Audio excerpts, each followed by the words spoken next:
Okay, it's time for one of our occasional studies of the natural world, where we explore the science behind common environmental phenomena.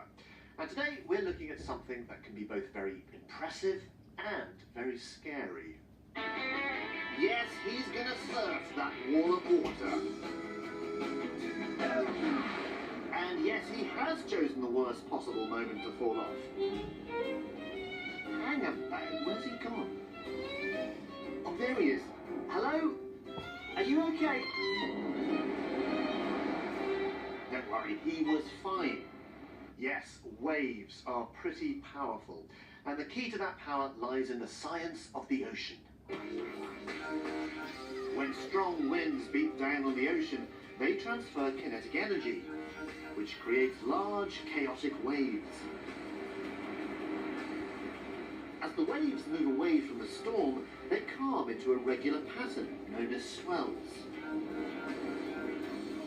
Approaching the shore, the clearance between the surface wave and the seabed decreases, squeezing the wave upwards. Since water is a fluid and can't support itself, it crashes down, creating those plunging breakers loved by surfers. The largest waves ever recorded were more than 100 feet tall, so I made it very, very clear to all of our field researchers that they needed to be on their A game. This is not a holiday, I said. Nobody listened.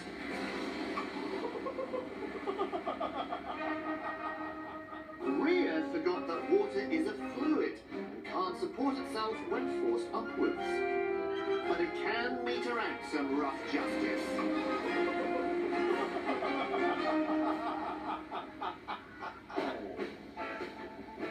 Now, I'm all for the research team pushing the envelope, but Chanel here has gone too far and ignored the dress code, which clearly stated smart casual.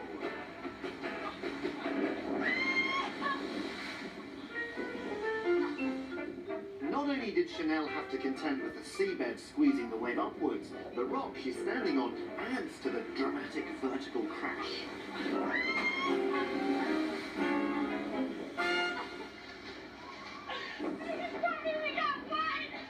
Correct. Another example of one of our researchers at the top of her game. Ah, good, it's Layla, department head. I didn't know about that hula hooping, to be honest.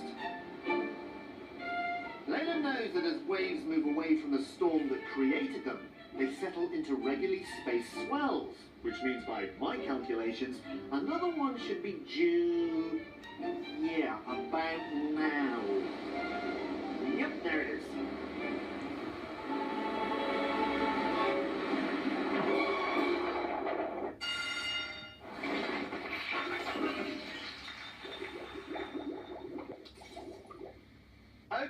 Okay, settle down please. It's time for today's science lesson. The part of the show where we study a specific aspect of science. And there will be a test later, but let's start by seeing if you can guess today's subject matter. Can you identify which common scientific principle is being used to stunning effect by this physicist cum cyclist? And completely misunderstood by these giggling students.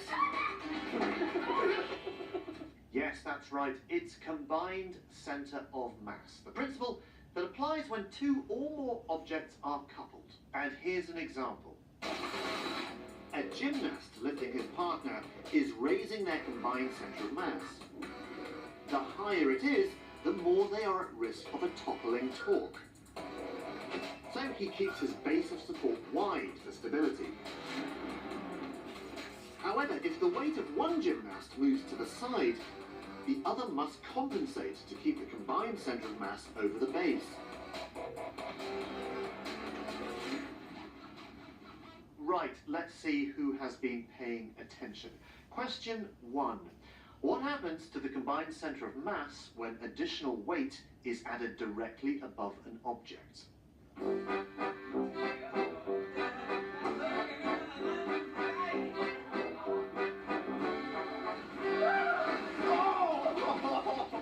That's right, the combined centre of mass is raised. And when it's that high, it's hard to keep within a narrow base of support. phrase "no pain, no gain" applies to physics as well as the gym. Question number 2. What is the principal risk of a high combined centre of mass?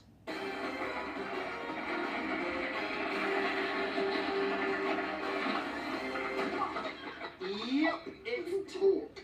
Our overgrown toddler has significantly raised the centre of mass of the toy car. When the wheels hit a rut, he's in no position to resist the resulting torque and loses any respect his children may have had for him.